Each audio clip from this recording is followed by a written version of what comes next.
Hello， 各位好，我是 Revision Lab 修整所的阿修，歡迎來到我的頻道。如果你是第一次看我們影片，記得先點擊下方訂閱按鈕，再打開旁邊小鈴鐺，這樣每次有新影片，你都會第一時間收到通知。也幫我按個讚，讓 YouTube 知道你喜歡這種類型的內容。謝謝大家，我們現在正式開始。好，今天我們要來拆解一個坦白說非常有挑戰性的問題。這個問題是美國一位重要的學者兼運動家安琪拉·戴維斯提出來的。問題本身很短，但後坐力非常強，那就是監獄是不是已經過時了？我知道你聽到這個問題，第一個反應八成是：這怎麼可能？沒有監獄，社會不就亂套了嗎？這個反應很正常，因為我們從小到大都覺得監獄是維持社會秩序一個理所當然的存在。不過今天，我希望你先暫時放下這個想法，跟着我一起潛到這個問題的最深處，因為我們要談的不只是一棟棟監獄建築，而是一整套支撐着它的龐大系統，以及它到底挑戰了我們哪些根深蒂固的觀念。好，那麼要理解為什麼有人會提出監獄過時了這麼激進的觀點，我們得先搞清楚它挑戰的到底是什麼。它指的不是單純的水泥建築，而是一個更龐大、更複雜，甚至在我們日常生活中幾乎看不見的一個巨大網絡。接下來我們就要來拆解這個聽起來有點嚇人的名詞——監獄工業複合體。我們先從一個真實的案例來感受一下這個系統是怎麼運作的。時間回到2006年，在美國路易斯安那州一個叫耶拿的小鎮，有個非裔高中生就問了學校一個很簡單的問題：他能不能跟朋友坐在一棵長久以來被大家默認為是白人學生專用的樹下乘涼？學校說可以啊。結果隔天早上，那棵樹上竟然出現了3個絞索。這在美國歷史上是個極度恐怖的符號，它代表着過去對黑人動用私刑的種族仇恨。這件事馬上點燃了整個小鎮的緊張氣氛，後來引發了一連串衝突。最後，在一場校園鬥毆之後，有6個非裔學生被逮捕，其中5個人，你猜被檢察官用什麼罪名起訴？謀殺未遂。這就是當年震驚全美的耶拿6人案。他非常血淋淋地揭露了種族不公是怎麼樣透過司法系統展現出不成比例的巨大的懲罰力量。好，接下來我們把時間快轉將近20年，地點竟然還是在同一個小鎮耶拿。有一位巴勒斯坦裔的學生叫馬哈穆德·哈里勒，因為積極參與聲援加薩的校園運動，結果被美國移民及海關執法局給抓了。你猜他被關在哪裡？就在耶拿鎮上的一個私營拘留中心，而經營這個拘留中心的是一家叫做GO集團的上市私人監獄公司。你有沒有發現這個連結？同一個地點，在不同的時代，變成了壓制不同反抗聲音的工具，從種族議題到政治抗議，這絕對不是巧合。它告訴我們，這個系統的基礎設施是怎麼樣被重複利用，而且私營企業的商業利益也已經悄悄地被編織進這張大網裡面了。這就帶出了我們的核心概念——監獄工業複合體。這到底是什麼意思？你可以把它想象成一個超級穩固的鐵三角，由3個點撐起來。第一個點是大企業，特別是那些蓋私人監獄、提供監獄餐飲，甚至是利用囚犯勞力的公司，他們要的是利潤。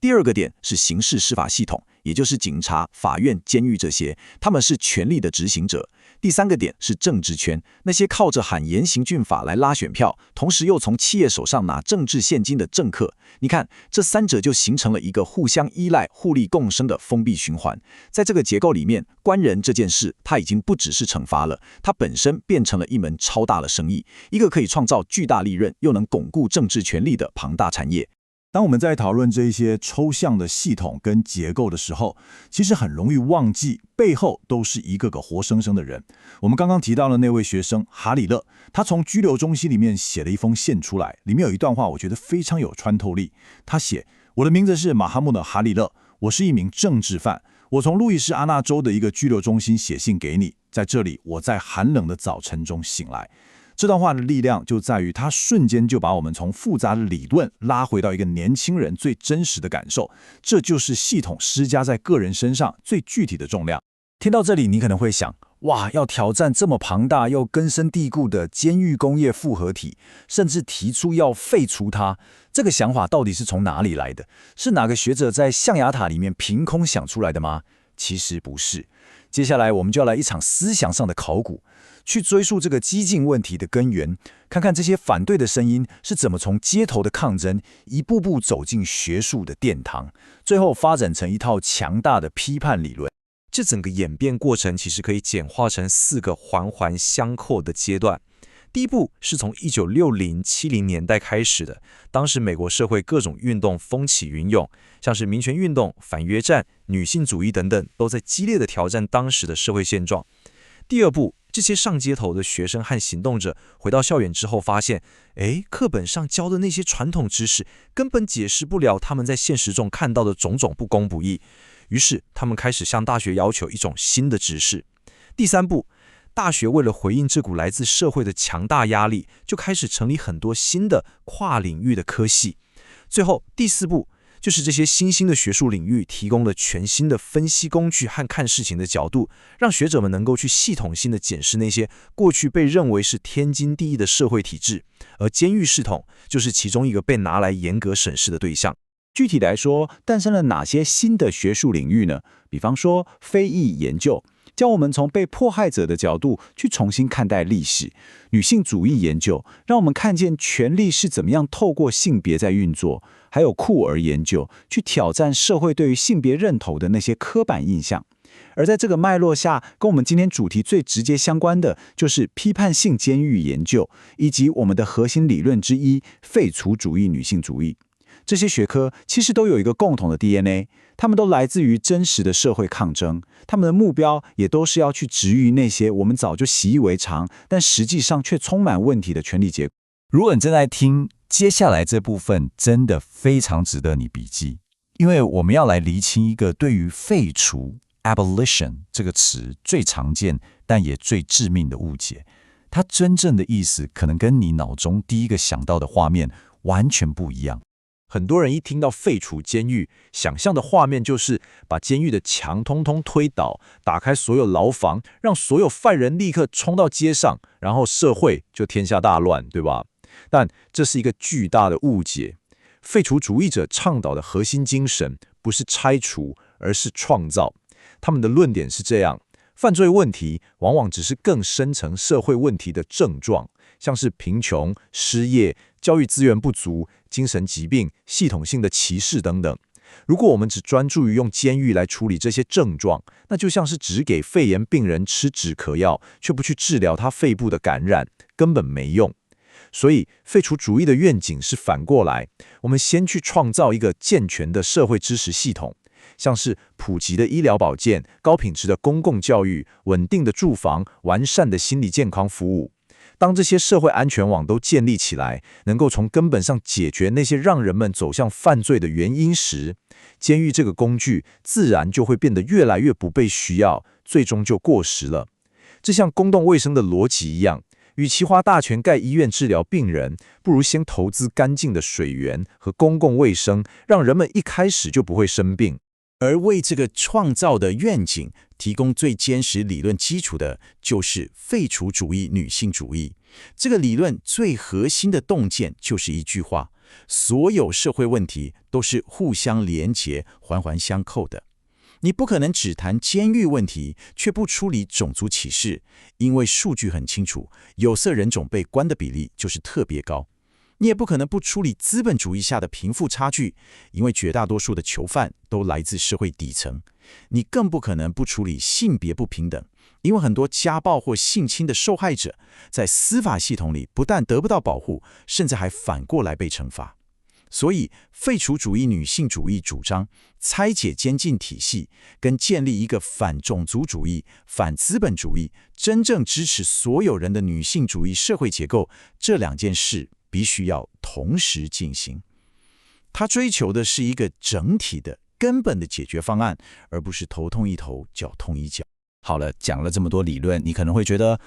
這聽起來是不是有點太理想化了？在現實世界中，真的有人在做嗎？事實上，這些思想不只是停留在學術論文裡，他們確實激發了一場真實的，而且持續到今天的社會運動。接下來，我們就來看看這些理論是怎麼轉化成實際的集體行動。這裡有一個數字，可以讓我們感受到這股思潮的潛在能量：3000。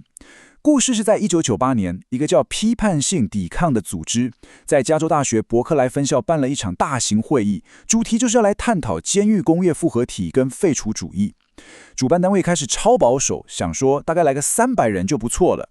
結果你猜怎麼樣？會議當天，現場直接被擠爆，湧入了超過3000人，來自各種不同背景，有學者、學生、社運人士、律師，甚至受刑人的家屬。這個數字遠遠超乎所有人的想象，它就像一個信號彈，告訴大家，在社會的表面之下，早就積蓄着一股巨大的能量。人們渴望對監獄這個議題進行更深入、更根本的討論。這場會議的成功不只是人多而已，更關鍵的是他刻意設計的幾個運作原則。這些原則本身就是一種行動。首先，他強制跨領域對話，現場沒有任何一個座談會是全部都學者或全部都運動者，他們被刻意打散分組，這就逼得理論跟實踐必須要直接面對面。其次，會議要求所有講者都要用大家聽得懂的語言，不要講那些學術黑話，目的就是要打破不同領域之間的知識隔閡。但最酷的一點是，他們堅持要納入來自監獄內部的聲音。在當時的技術條件下，他們竟然透過電話直播的方式，讓正在服刑的人可以及時參與座談會的討論。這個設計徹底打破了高牆內外的隔絕，把最核心的利害關係人的聲音直接帶到了公共論壇的中心。這股在1998年爆發出來的能量並沒有曇花一現，它的精神一直延續到今天，而且不斷在進化。一個很好的例子是一個叫做視覺化廢除的當代計劃。這個計劃非常聰明，它不只做學術研究，而是把藝術創作、學術論述和社區合作全部整合在一起，用展覽、影片、公共藝術這些更多元、更有創意的方式來探索一個沒有監獄的未來可能會是什麼樣子。這也代表了這場運動的成熟。他知道要改變一個根深蒂固的體制，光靠理性的辯論是不夠的，還必須要去觸動人們的感性，去激發整個社會的集體想象力。我們把剛剛講的重點快速整理一下。我們從耶拿小鎮的真實案件出發，看到了背後龐大的監獄工業複合體。接着，我們回溯了批判思想的學術根源，理解了這些想法是怎麼從社會運動中誕生的。然後，我們釐清了廢除的真正含義，是創造而不是拆除。最後，我們也看到了這些理論是怎麼樣轉化成真實的社會行動。這整個分析過程其實都指向一個核心結論：廢除主義的終極挑戰，並不在於技術上怎麼去關掉監獄，而是在於我們整個社會到底有沒有足夠的勇氣和想象力，去構思並且創造出一個完全不同類型的社會。所以，這也為我們留下最後一個值得所有人深思的問題：如果我們真的有機會去設計一個以創造而不是懲罰為核心的社會，那麼我們最優先第一件要建立的東西會是什麼？是覆蓋所有人的全民健保，是從幼兒園到大學都免費的公共教育，還是確保每個人基本生存需求的無條件基本收入？這個問題沒有標準答案，但它最重要的價值是把我們思考的焦點從我們要摧毀什麼，巧妙地轉向了我們想要建立什麼。而這個轉變或許就是一切改變的開始。今天的內容就到這邊，如果你覺得這集有幫助，記得馬上點讚、加訂閱、加開啟小鈴鐺，我們正在衝訂閱，需要你的支持。我是阿 C，我們下次見，拜拜。